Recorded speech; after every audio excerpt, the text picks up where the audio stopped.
N R ಪುರ ಸುದ್ದಿ ಸಮಾಚಾರಕ್ಕೆ ಸ್ವಾಗತ. ಇಂದು ಶನಿವಾರ. ನಾನು ಎಂಸಿ ಗುರುಶಾಂತಪ್ಪ. ಸುದ್ದಿಗಳ ವಿವರ.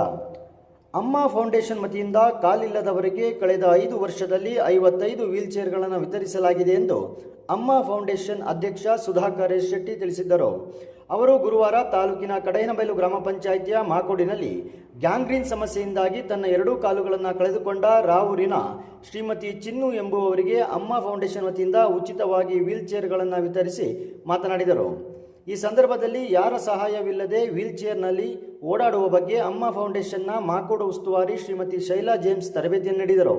ಈ ಸಂದರ್ಭದಲ್ಲಿ ತಾಲೂಕು ಜೆಡಿಎಸ್ ಅಧ್ಯಕ್ಷ ಚಂದ್ರಶೇಖರ್, ತಾಲೂಕು ಜೆಡಿಎಸ್ ಕಾರ್ಯಾಧ್ಯಕ್ಷ ಕೆಎನ್ ಶಿವದಾಸ್, ಜೆಡಿಎಸ್ ಯುವ ಮುಖಂಡ ಸಂತೋಷ್, ಸೂಸ್ಲವಾನಿ ಬೂತ್ ಅಧ್ಯಕ್ಷ ಪ್ರಶಾಂತ್, ಬಾಳೆಕೊಪ್ಪ ಬೂತ್ ಅಧ್ಯಕ್ಷ ಪ್ರದೀಪ್ ಇದ್ದರು.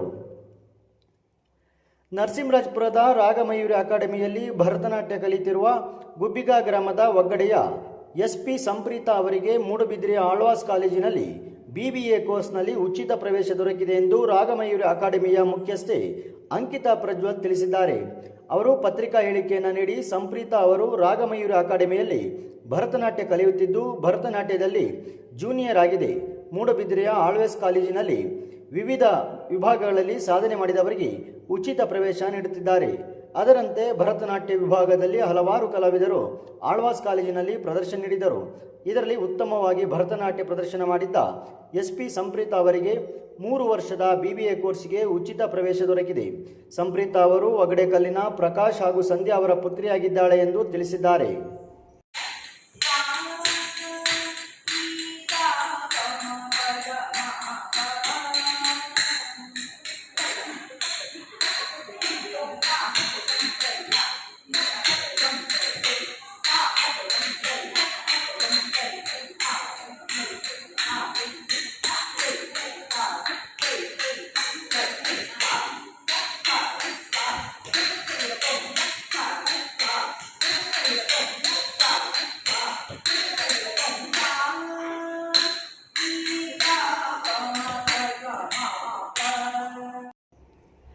ಅಖಿಲ ಕರ್ನಾಟಕ ಬ್ರಾಹ್ಮಣ ಮಹಾಸಭಾದ ಸಂಘಟನಾ ಕಾರ್ಯದರ್ಶಿಯಾಗಿ ನರಸಿಂಹರಾಜಪುರದ ಬ್ರಾಹ್ಮಣ ಮಹಾಸಭಾದ ಮುಖಂಡ MR ರವಿಶಂಕರ್ ಅವರನ್ನ ನೇಮಕ ಮಾಡಲಾಗಿದೆ.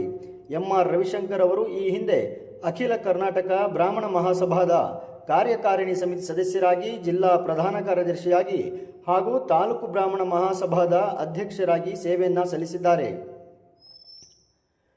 ನರಸಿಂಹರಾಜಪುರ ಪಟ್ಟಣದ TB ಸರ್ಕಲ್ ಸಮೀಪದ ದರ್ಗಾ-ಎ ಹಜರತ್ ಹಯಾತ್ ಶಾ ವಲಿ ಅಲೈ ಅವರ 136ನೇ ವರ್ಷದ ವಾರ್ಷಿಕ ಉರುಸ್ ಕಾರ್ಯಕ್ರಮವು ಮೇ 19ರ ಸೋಮವಾರ ನಡೆಯಲಿದೆ ಎಂದು ಉರುಸ್ ಆಚರಣಾ ಸಮಿತಿ ಪ್ರಕಟಣೆಯಲ್ಲಿ ತಿಳಿಸಿದೆ. ಸೋಮವಾರ 2 ಗಂಟೆಗೆ ಅಬ್ದುಲ್ ಸಮಾದ್ ಸಾಬ್ ಅವರ ಮನೆಯಿಂದ ಗಂಧೋತ್ಸವ ಹೊರಟು ಪ್ರವಾಸಿ ಮಂದಿರ ಸಮೀಪದ ಹಜರತ್ ಹಯಾತ್ ಶಾ ವಲಿ ದರ್ಗಾ ತಲುಪಿ ನಂತರ ರಾಜಬೀದಿಯಲ್ಲಿ ಮೆರವಣಿಗೆ ನಡೆಸಲಾಗುವುದು.